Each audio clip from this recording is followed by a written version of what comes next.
درود پاک کب کب کہاں کہاں اور کیسے کیسے کام آتا ہے۔ ایک بہت ہی خوبصورت واقعہ، بڑا ایمان افروز واقعہ ہے جو میں آپ کے سامنے پیش کرتا ہوں۔ ایک دوست نے اپنے ایک دوسرے دوست کو قرض دیا، اور جب اس نے قرض دیا تو وہ قرض ایک بڑی اماؤنٹ تھی، 3000 دینار۔ وہ ٹائم آ گیا جب اس ٹائم وہ قرض لینے کے لیے اپنے دوست کے پاس گیا کہ بھائی مجھے میرے پیسے واپس دو، تو اس نے کہا کہ پیسے تو نہیں ہے میرے پاس، میں کولیپس ہو گیا ہوں، بزنس اب میرا ختم ہو گیا ہے، میں تمہاری رقم نہیں دے سکتا۔ اس نے ایک اور ٹائم دے دیا اسے کہ ٹھیک ہے اب اتنے دنوں کے بعد میں دے دوں گا۔ وہ ٹائم بھی گزر گیا، اور جب وہ ٹائم بھی گزر گیا تو اس کے بعد اس دوست نے کہا کہ اب تو پیسے دے دو بھائی، میرا ٹائم پورا ہو گیا ہے۔ پھر نہ دے سکا ٹائم۔ آخر کار معاملہ جو ہے وہ کورٹ میں چلا گیا، قاضی کے پاس چلا گیا۔ اب قاضی نے جس کو پیسے دینے تھے اس کو بلایا اور کہا کہ بھائی آپ کو اس کے پیسے دینے ہیں؟ کہتا ہے ہاں پیسے تو دینے ہیں۔ تو کہا پھر دیتے کیوں نہیں ہو؟ کہا پیسے ہیں ہی نہیں، کاروبار ہی ختم ہو گیا ہے، قرضہ تو لیا تھا، اب میرے پاس بچا ہی کچھ نہیں ہے۔ تو کہا اچھا اب یہ بتاؤ کہ کب دو گے، کیسے دو گے؟ اس نے کہا بس میرے پاس پیسے ہی نہیں ہیں۔ تو کہا اب تمہارے پاس 30 دن کا ٹائم ہے، 30 ڈیز میں یا تو اس کے پیسے لوٹا دو یا 30 دن کے بعد تمہیں قید کر دیا جائے گا۔ یہ شخص اب گھر آیا، پیسے تو تھے نہیں، مگر شاید علماء نے لکھا کتابوں میں، یہ واقعہ کئی بڑی بڑی کتابوں میں لکھا اور درود پاک کے فضائل کی بڑی بڑی کتابوں میں لکھا، اور اس شخص نے سوچا کہ اس نے ایک حدیث پاک پڑھی ہوئی تھی کہ جس میں نبی پاک علیہ الصلوۃ والسلام نے فرمایا ہے، جس کا مضمون ہے کہ جو شخص پریشان ہو، مصیبت زدہ ہو، اسے چاہیے کہ مجھ پر کثرت سے درود پاک پڑھے، کیونکہ درود پڑھنا مصیبتوں اور پریشانیوں کو لے جاتا ہے۔ اب اس عاشق رسول نے سوچا اور تو کچھ ہے نہیں، اب میں درود پاک پڑھنا شروع کرتا ہوں۔ صبح سے لے کر شام تک وہ درود پاک پڑھنے لگ گیا۔ 27 دن گزر گئے، only 3 days left، 3 دن باقی تھے قاضی کے پاس جانے میں۔ 27 دن گزر گئے درود پڑھتے پڑھتے۔ جب 28ویں رات آئی تو آنکھیں تو بند ہوئیں، مگر خواب میں اسے ایک آواز آئی، گھبراؤ نہیں، تمہارا قرضہ ادا کر دیا جائے گا، تمہارا مسئلہ سالو ہو جائے گا۔ صبح اٹھتا ہے، درود پاک پڑھ رہا ہے، مگر کہتا ہے یہ آواز سے تو مسئلہ حل نہیں ہوگا، پیغام کیا ہے اسے سمجھ نہ آیا۔ 28واں دن گزر گیا، 29ویں رات آ گئی، مگر اب آنکھیں بند ہوئیں اور قسمت جاگ اٹھی۔ نبی پاک صاحب لولاک صلی اللہ تعالیٰ علیہ وسلم خواب میں تشریف لائے، اور پیارے آقا صلی اللہ تعالیٰ علیہ وسلم نے فرمایا گھبراؤ نہیں، علی بن عیسیٰ وزیر کے پاس جاؤ، وہ تمہارا قرضہ ادا کر دے گا۔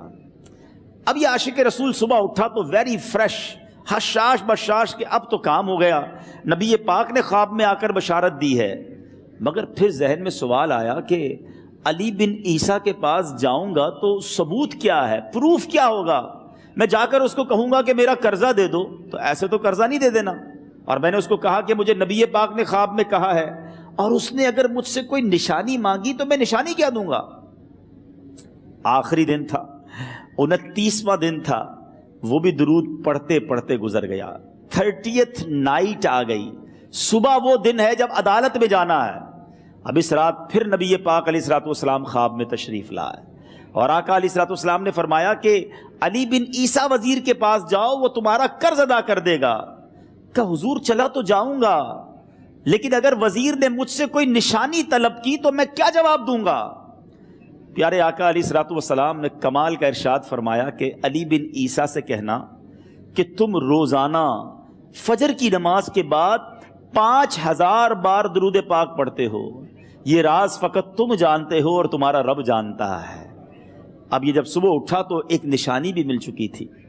عدالت میں جانے سے پہلے وزیر کے دربار میں پہنچ گیا، اسے یہ ڈر تھا کہ آج پیسے نہ لوٹائے تو سزا ہو سکتی ہے۔ جب وزیر کے دربار میں پہنچا تو وزیر اپنے مشیروں کے ساتھ بیٹھا تھا۔ کہا مجھے آپ سے بات کرنی ہے۔ کہا بتاؤ کیا بات کرنی ہے؟ کہا میں ایک پیغام لایا ہوں آپ کے لیے۔ اچھا کس کا پیغام لائے ہو؟ کہا میں نبی پاک جناب محمد مصطفیٰ صلی اللہ تعالیٰ علیہ وسلم کا پیغام لایا ہوں۔ وہ عاشق رسول وزیر تھا، کہتا بتاؤ میرے آقا نے کیا پیغام دیا ہے؟ کہا حضور میں 3000 دینار کا مقروض ہوں، آج آخری دن ہے اور میرے آقا نے مجھے بشارت دی ہے کہ آپ سے کہوں کہ آپ میرا قرض ادا کر دیجئے۔ علی بن عیسیٰ کہتا ہے کوئی ثبوت ہے آپ کے پاس؟ ہے کوئی دلیل بھی ہے آپ کے پاس؟ میں کیسے مان لوں کہ آپ کو نبی پاک علیہ الصلوۃ والسلام نے بھیجا ہے؟ عاشق رسول کہتا ہے خالی ہاتھ نہیں آیا، میرے آقا نے مجھے دلیل بھی عطا فرمائی ہے، مجھے ایک ایویڈنس بھی دیا ہے، اور پروف یہ ہے حضور کہ آپ روزانہ صبح فجر کی نماز کے بعد نبی پاک صلی اللہ تعالیٰ علیہ وسلم کی بارگاہ میں درود و سلام کا نذرانہ پیش کرتے ہیں۔ جب تک 5000 کا عدد پورا نہیں ہوتا آپ اس وقت تک کسی اور سے بات نہیں کرتے، اور اے وزیر صاحب یہ راز صرف آپ کو پتا ہے اور آپ کا رب جانتا ہے۔ اللہ اکبر! وہ وزیر تو جس کو کہے نا جھوم اٹھا، ایسا عاشق رسول وزیر تھا جو روزانہ صبح 5000 درود پڑھتا ہو، اس کی تو عید ہو گئی نا۔ وہ کہتا ہے مرحبا یا رسول اللہ، میرے آقا نے میرے درود قبول کر لیے، اس سے بڑھ کر میرے لیے سعادت کیا ہوگی۔ اب یہ وزیر اپنی سیٹ سے اٹھتا ہے، اپنے کمرے میں جاتا ہے، تھوڑی دیر بعد واپس آ کر اس عاشق رسول کے ہاتھ میں 3000 دینار رکھ کر کہتا ہے حضور پہلے 3000 دینار تو نبی پاک کا حکم کی میں ادب سے بجا لاتا ہوں، میرے آقا نے جو حکم فرمایا یہ 3000 دینار آپ کو پیش کرتا ہوں، حضور ایک اور 3000 دینار لیجئے۔ میرے گھر آپ آئے، اتنی اچھی خبر سنائی، آپ نے قدم رنجا فرمایا، یہ 3000 اس کا نذرانہ ہے، اور ایسا کیجئے 3000 اور لیجئے، اس سے اپنے بچوں کے لیے کچھ چھوٹا موٹا کام شروع کیجئے، اور ایک وعدہ کر کے جائیے، آج کے بعد زندگی میں آپ کو جب بھی کوئی کام پڑے میں آپ کا بھائی ہوں، مجھے یہ خدمت کا موقع دیجئے گا۔ اللہ اکبر! وہ مقروض جو ایک رات پہلے 3000 دینار کا مقروض تھا، ہو سکتا ہے اس کے بیک آف مائنڈ یہ بھی چل رہا ہو کہ اب شاید کل میں نے جیل میں جا کر، عدالت میں جا کر گرفتاری دے کر جیل میں جانا ہے، مگر اب 9000 دینار ہاتھ میں ہیں۔ عاشق رسول جھومتا ہوا نبی پاک کی یاد میں گھومتا ہوا اب عدالت میں پہنچا۔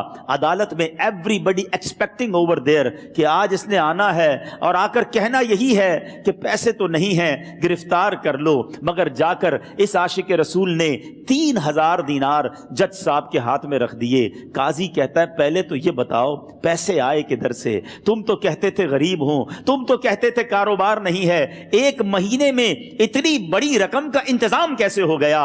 سبحان اللہ! اس عاشق رسول نے گویا زبان حال سے یہ کہا ہوگا کہ یہ تو کرم ہے ان کا، ورنہ مجھ میں تو ایسی بات نہیں، اتنا دیا سرکار نے مجھ کو، اتنی میری اوقات نہیں۔ اس نے وہ پورا واقعہ بھری عدالت میں سنا دیا۔ اللہ اکبر! میرے پیارے اسلامی بھائیوں ذرا سوچو پہلے زمانے میں کیسے عاشقان رسول ہوا کرتے تھے، وہ جج، وہ قاضی بھی کیسا سرکار علیہ الصلوۃ والسلام کا عاشق تھا۔